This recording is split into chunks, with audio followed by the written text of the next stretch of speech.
నమస్కారం. హిందుస్థాన్ మీడియా వార్తలకి స్వాగతం. WhatsApp group ద్వారా రియల్ ఎస్టేట్ లోన్ పేరుతో సైబర్ నేరం చేస్తున్నటువంటి సైబర్ నేరగాడిని అరెస్ట్ చేసిన చేర్యాల పోలీసులు. సైబర్ క్రైమ్ విభాగ ఆధ్వర్యంలో ఓ సైబర్ మోసగాడిని అరెస్ట్ చేశారు. నాగల్ కర్నూలు జిల్లా ఊరుగొండ మండలానికి చెందిన పిల్లల శ్రీకాంత్ అనే యువకుడు తెలంగాణ రియల్ ఎస్టేట్ సంక్షేమ సంఘం అనే వాట్సాప్ గ్రూప్ ప్రారంభించి అందులో రియల్ ఎస్టేట్ వ్యాపారులను చేర్చుతూ జాతీయ రియల్ ఎస్టేట్ సంఘం నుంచి లోన్ అందిస్తామంటూ మోసం చేశాడు. చేర్యాల మండలం చిట్యాల గ్రామానికి చెందిన వ్యక్తి గ్రూపులో లోన్ కావాలంటూ అడగగా శ్రీకాంత్ అతనికి ఫోన్ చేసి సభ్యత్వ రుసుం పేరుతో 25,000 డిమాండ్ చేశాడు.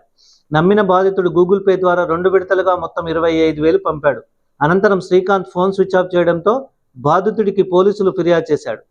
సైబర్ క్రైమ్ పోలీసులు కేసు నమోదు చేసి విచారణ అనంతరం పిల్లల శ్రీకాంత్ను అరెస్టు చేసినట్లు చేర్యాల సిఐ ఎల్ శ్రీను తెలిపారు.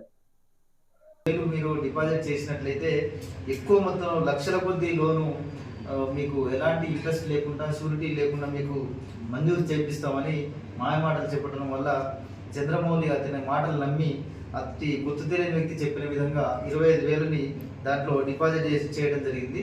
తర్వాత ఆయనకు లోన్ శాంక్షన్ కాకపోగా ఇతన్ని ఇంకా డబ్బులు అడిగితే ఇతనికి అనుమానం వచ్చి నా డబ్బులు నాకు వాపసు ఇవ్వండి అని అంటే అవతలి వ్యక్తులు సరిగా స్పందించకుండా ఇతన్ని మోసం చేయడం జరిగింది.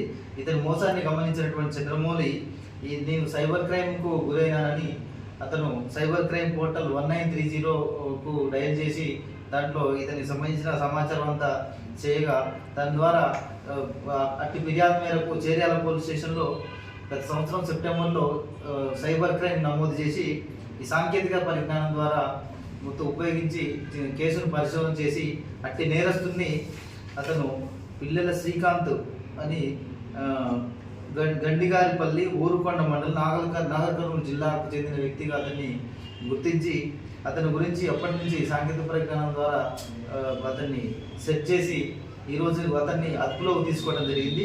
అతన్ని అదుపులో తీసుకొని అతని ప్రకారం అతనిపై చట్ట ప్రకారంగా చర్యలు తీసుకోవడం జరుగుతుంది. ప్రజలందరూ కూడా సోషల్ మీడియాలో వచ్చినటువంటి ఈ జాబ్ యాడ్స్ అయితేనేమి లోన్ యాప్స్ ఇలాంటి వాటిని దేన్ని కూడా నమ్మి అనవసరంగా మోసపోవద్దని ఈ సందర్భంగా తెలియజేస్తున్నాను.